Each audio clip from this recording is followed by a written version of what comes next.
Bonjour et bienvenue dans ce nouveau podcast. Aujourd'hui, on va parler des mauvaises influences. Comment se débarrasser des mauvaises influences qui nous entourent. C'est ce que l'on va voir aujourd'hui dans ce nouvel épisode. Bienvenue dans le podcast qui t'aide à révéler pleinement qui tu es.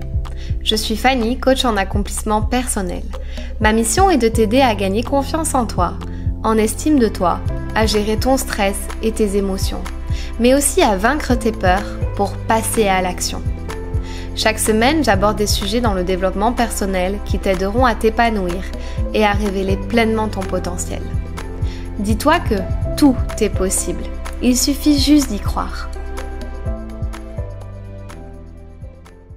Je voulais aborder ce thème des mauvaises influences parce que c'est vrai que dans le développement personnel et au niveau de la confiance en soi, donc ce que je fais moi au quotidien, accompagner des gens à retrouver confiance en eux, ce terme de l'influence, se faire influencer négativement mais même positivement par les autres, est très récurrent en fait dans mes coachings et ça a été aussi une problématique qui était récurrente dans ma vie. Donc j'ai étudié le sujet et j'ai voulu vraiment en faire un podcast pour vous apporter les réponses que moi j'ai trouvées pour en fait arrêter de se faire influencer de façon négative dans sa vie.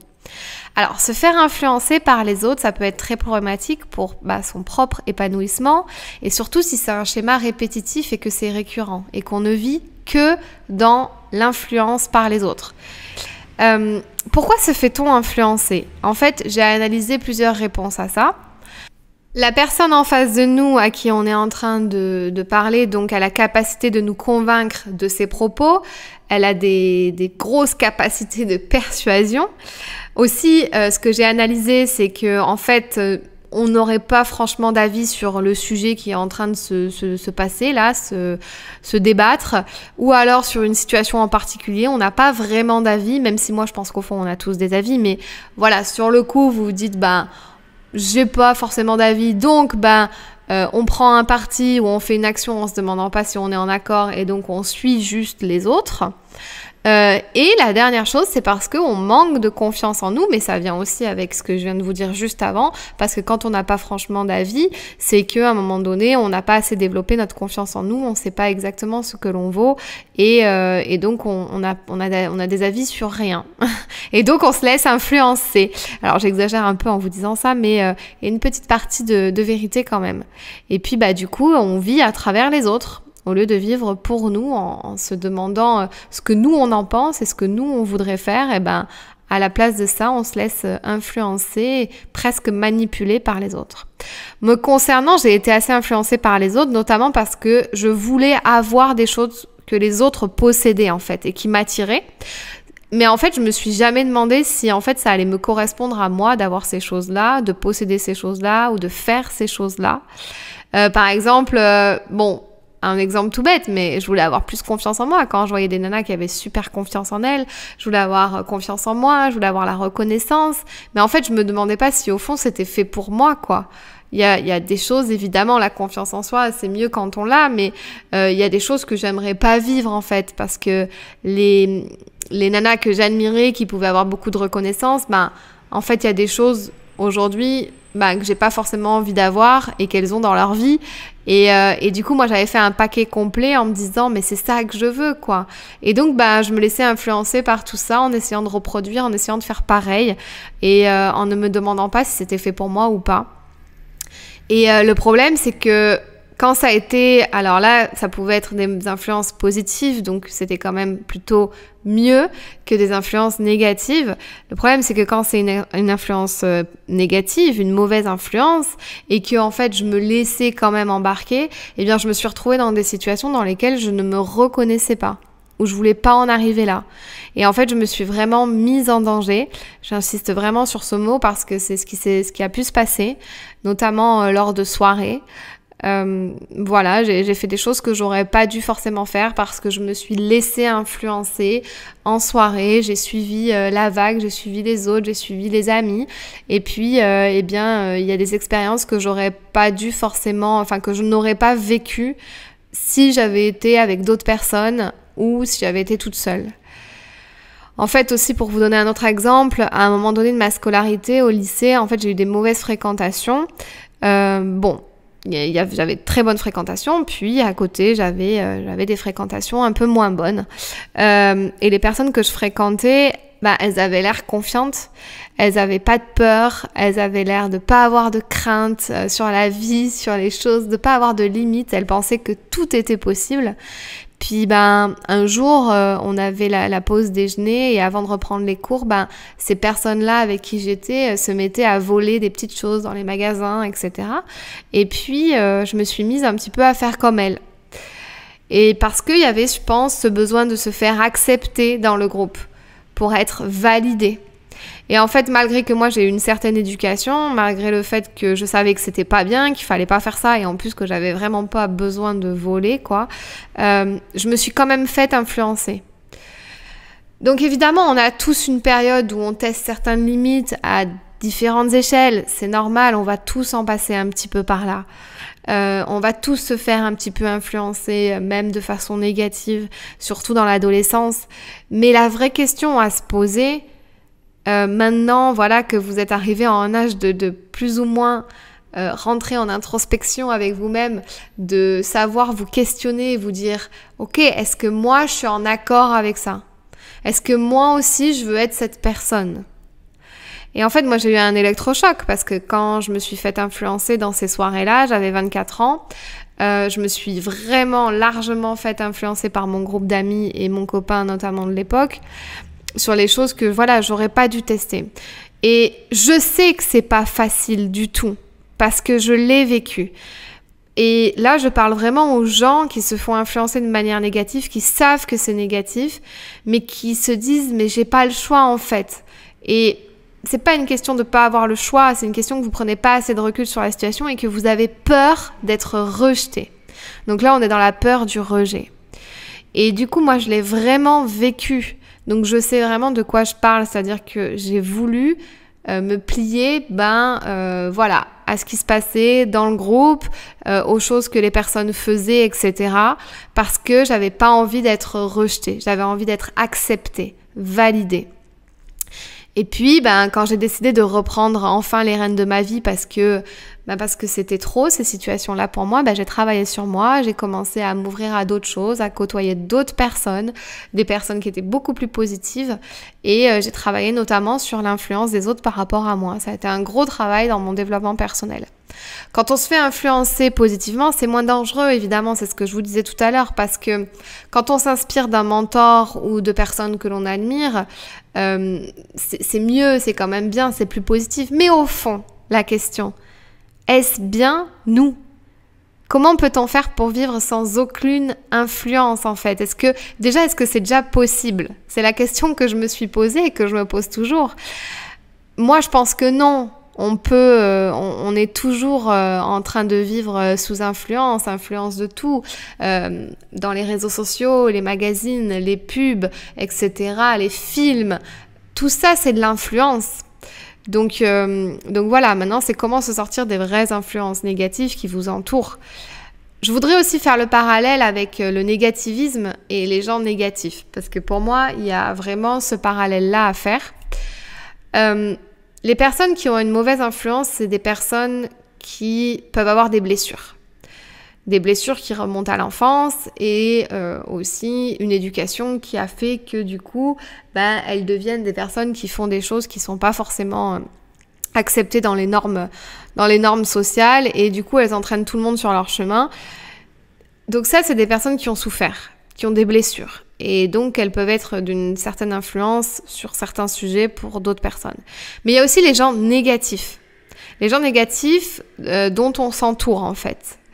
Une de mes coachées m'a récemment dit en coaching que dans son travail, tout le monde était négatif. Et en fait, elle est devenue aussi hyper négative tout le temps dans sa vie. Alors qu'en fait, à la base, elle n'est pas du tout. C'est quelqu'un qui est assez positive. Mais le fait que tout le monde soit négatif autour d'elle et pendant 10 heures par jour, ça l'a totalement influencée, ça l'a totalement changée. Donc, comment se préserver des personnes négatives et pourquoi c'est important de s'entourer des bonnes personnes? En fait, certaines personnes font en sorte que rien de ce qui leur arrive ne puisse être quelque chose de positif. En fait, ces personnes-là subissent les événements de la vie elle s'administre perpétuellement une connotation négative. C'est en fait simplement une façon d'être. Vous savez, quand on vit vraiment tout le temps de façon négative.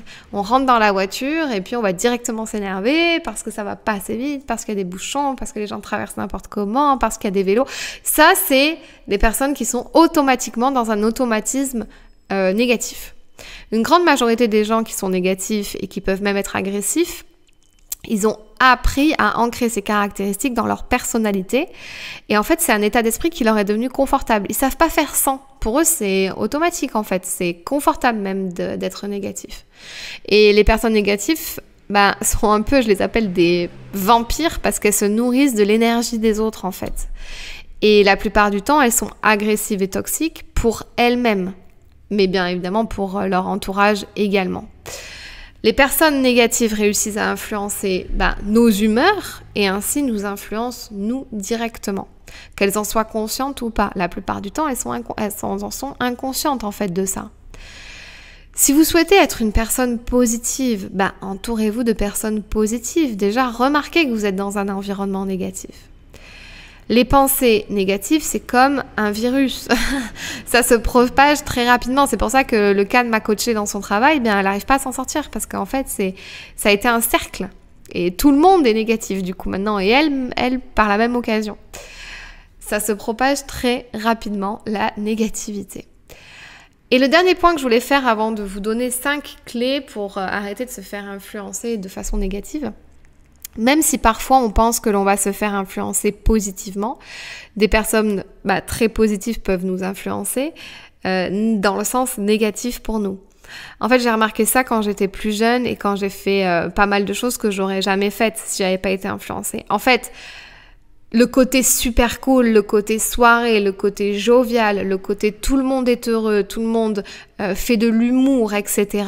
C'est des personnes qui ont l'air positives, qui ont l'air confiantes et qui derrière vont nous faire des choses qui nous influencent de façon négative. Et en fait, ces personnes-là, elles ont des blessures. Et elles ont en fait peut-être pas forcément super confiance en elles aussi. Mais c'est pas ce qu'elles montrent. Ces blessures font que cette personne, elle en est là où elle en est aujourd'hui. Et du coup, elle entraîne d'autres personnes dans ce mouvement-là par rapport à ces blessures-là. Donc en fait, vous n'êtes pas obligé de subir les blessures de quelqu'un et de faire comme les autres parce que ça ne vous appartient pas. Ce n'est pas vous. En fait, vous avez votre vécu, votre passé, votre éducation. Vous n'êtes pas obligé de faire comme quelqu'un qui a son passé, son vécu, son éducation et ses blessures. Vous n'êtes pas obligé de vous faire influencer négativement surtout par les blessures d'une autre personne en fait. Parce que c'est ça qui se passe. C'est vraiment ça qui se passe au fond. Donc, comment faire pour se débarrasser des mauvaises influences? La première chose, travaillez votre confiance en vous. Ce que vous valez, vos valeurs fondamentales. Qu'est-ce qui est important pour vous vraiment? C'est quoi si vous deviez donner des termes, des mots? Est-ce que c'est la bienveillance, la générosité, être positif, être communicant, être un leader? Ça serait quoi vos valeurs? Qu'est-ce que vous voulez véritablement? Puis après, vous allez noter vos qualités. Pourquoi aller chercher ailleurs d'autres qualités alors que vous avez déjà tout en vous en fait? Pas avoir tendance à vouloir les qualités de quelqu'un d'autre. Mais en fait, déjà, demandez-vous quelles sont vos qualités à vous. Ah, je suis quelqu'un de gentil, on peut toujours compter sur moi, je partage beaucoup, je suis honnête, je suis fidèle, je suis loyale. Déjà, vous avez énormément de qualités que la personne en fait que vous admirez ou qui vous influence au quotidien, elle a ses qualités à elle, mais pourquoi vouloir les siennes alors que vous en avez déjà des magnifiques déjà en vous? La deuxième chose, le deuxième point, c'est ayez une communication claire sur ce que vous pensez véritablement. N'ayez pas peur d'exprimer vos pensées directement et clairement lorsque vous en avez besoin. Soyez clair, dites les choses, c'est-à-dire que si vous n'êtes pas d'accord, je ne veux pas faire ça ou je ne pense pas que c'est bon pour moi, essayez déjà de les exprimer clairement dans vos pensées, de vous dire « Ok », donc ça veut dire qu'il faut prendre un peu du recul aussi, de vous dire « Ok, est-ce que moi, là, je suis d'accord avec ça. Oui ou non? Si c'est non, d'accord, ok. Comment je vais faire maintenant pour l'exprimer? Donc il faut travailler sur votre communication, sur le fait de savoir dire les choses, de ne pas avoir peur de dire les choses, de ne pas avoir peur d'aller à l'encontre. Et ça, c'est ce qu'on travaille vraiment en coaching. Cette affirmation de soi. Troisième clé, demandez-vous si la personne qui va vous influencer dans le mauvais sens est une bonne personne dans votre entourage.